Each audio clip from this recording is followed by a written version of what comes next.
ऐसे श्राप की जो कभी सच में खत्म ही नहीं हुआ। गांव के जो बड़े बूढ़े थे ना, वो हमेशा एक बात कहते थे कि कुछ चीजें कभी पूरी तरह से खत्म नहीं होती। और ये बात बस एक कहावत नहीं थी, ये एक चेतावनी थी, एक ऐसी चेतावनी जो दिल में एक अजीब सी बेचैनी पैदा कर देती थी। चलिए देखते हैं कि हुआ क्या था। एक अधूरी चेतावनी और फिर झूठी शांति के कुछ महीने। उस बड़ी घटना के बाद कुंदरपुर में सब कुछ एकदम नॉर्मल हो गया था।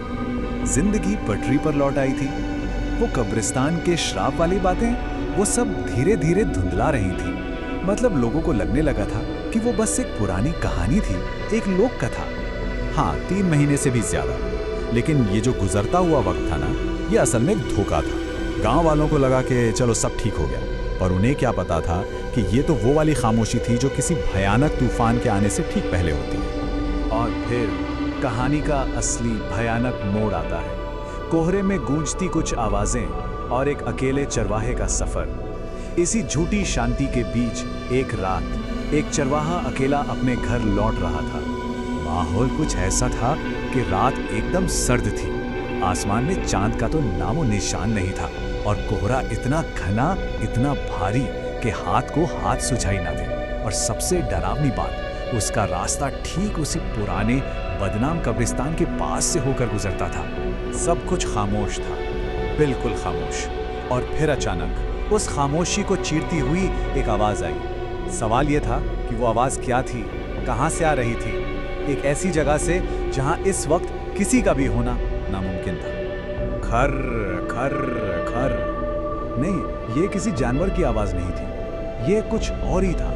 एक अजीब सी लय में, जैसे कोई फावड़े से जमीन खोद रहा हो। सोचिए, उस घने कोहरे में वो आवाज गूंज रही थी और हर खर के साथ चरवाहे के दिल की धड़कन तेज होती जा रही थी। और जब उसे लगा कि इससे बुरा क्या होगा, तभी उस खोदने की आवाज के साथ एक और आवाज जुड़ गई। एक धीमी, ठंडी, खोखली सी हंसी। ऐसी हंसी जिसे सुनकर किसी का भी खून जम जाए। अब यहां से शुरू होती है एक भयानक खोज। अंधेरे में छिपा एक चेहरा।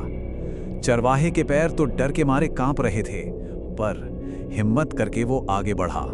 उसने फैसला किया कि वो कब्रिस्तान के अंदर झांक कर देखेगा, बेखबर इस बात से कि ये उसकी जिंदगी की सबसे बड़ी और आखिरी गलती होने वाली थी।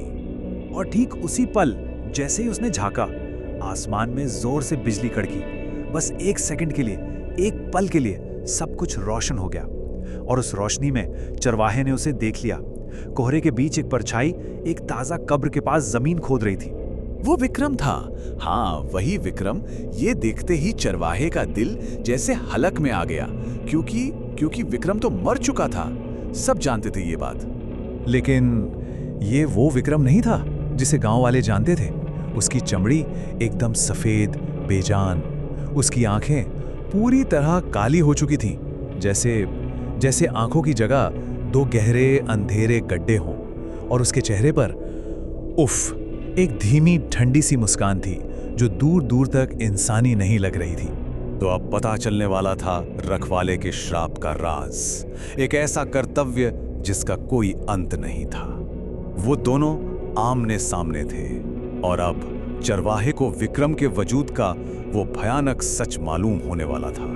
विक्रम ने पीछे मुड़कर देखा तक नहीं, बस अपनी गहरी और ठंडी आवाज में बोला, जो कोहरे में गूंज उठी, तुम्हें यहां नहीं आना चाहिए था। मतलब उसे पहले से ही पता था कि कोई उसे देख रहा है। सोचकर ही रोंगटे खड़े हो जाते हैं। चरवाहे की तो जुबान ही लड़खड़ा गई डर से। उसने हकलाते हुए पूछा, तुम तो मर चुके थे। जवाब में विक्रम धीरे से उसकी तरफ मुड़ा और उसकी आवाज में कोई इमोशन नहीं था, कोई भाव नहीं। और तब विक्रम ने उस रात का सबसे बड़ा राज खोला। उसने बताया कि जब वो पुराना श्राप टूटा तो उसकी एक कीमत चुकानी पड़ी। किसी को तो इन कब्रों की देखभाल के लिए यहां रुकना था, हमेशा के लिए। और वो कौन हो सकता था? वो जो आखिरी बार मौत को छूकर वापस आया हो, मतलब विक्रम खुद।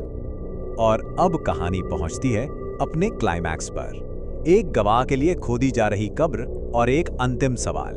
डर से कांपते हुए चरवाहे के मुंह से उसका आखिरी सवाल निकला, एक ऐसा सवाल जो उसकी मौत का फरमान लिखने वाला था।